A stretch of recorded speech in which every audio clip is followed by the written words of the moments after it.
If views could talk, could you imagine the stories that would be told about that view right there? That's downtown Chattanooga, sitting atop Elder Mountain. That has changed a lot since this place has been built. We're sitting actually on top of a turret, which is part of what many call the Elder Mountain Castle. We're on top of Elder Mountain, on top of a turret.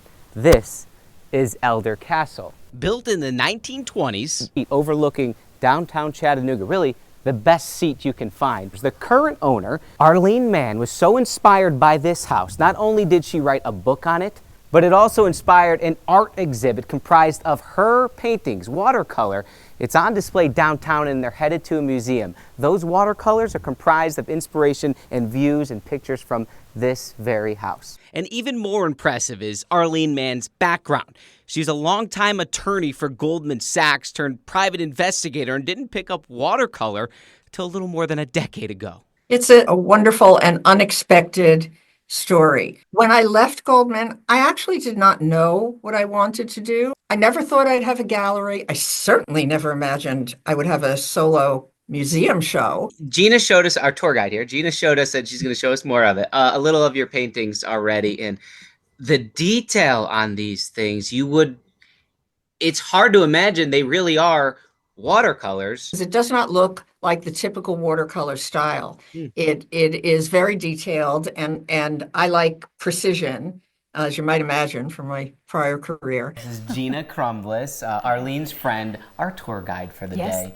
She knows a lot about this house. You're going to take us through some spots. I know this is an interesting one, right? This is an important nook. If you see the painting in the River Gallery, it's of this chair. And I just want to point out this mercury glass lamp, and you see the reflection of the wood grain. Arline captured that beautifully. It's really hard to do when you're talking about watercolors. Yes. And then it's hard to ignore every point of this house, every part of this castle has a view. And we caught it on such a clear day, too. And then a photo of this house popped up as in a real estate posting. And Paul, we never looked at another house. We never looked at another house. It has terrific romance. Part of what I feel is the romance of the house is the sense that it gives me of what Tennessee mountain life was actually 100 years ago. One of the paintings in the exhibit at River Gallery, that will be at the museum also, is called The Forever House. And that's the way I think of this place. As you walk in the front door, if you turn to the right, there's a little table and a mirror. It is that view. And that will actually be the name of the whole exhibition at the Customs House Museum. Perspective, looking in the mirror and seeing the stonework behind you. Yeah, here, come look at this. This is the one, this is her favorite. It's the Forever Home. This is what she meant by Forever House.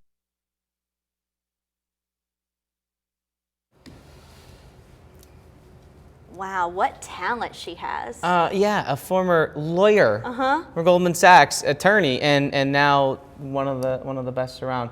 So the gallery that she had at River Gallery, which is in the art district, we popped in there, checked that out real quick. That closed on Friday, but if you want to see the paintings of Elder Castle, Elder House, whatever you want to call it, she's going to have her own solo show in a Clarksville museum, at Custom House Museum in Clarksville. That starts this August. Yeah, okay. Yeah. Very cool. Yeah, really very cool. And if you, I'm a native of Clarksville. That's a very popular museum, so lots of people know where that's at. Yeah, really cool to see. And she's going to have some stuff at River Gallery as well. I mean, I walked in there and I said, my connection is Arline Mann. Can I see some stuff? And they were like, get on in here. Y'all know Arline. Come on in. Yeah. They love her stuff there. River Gallery, really cool too.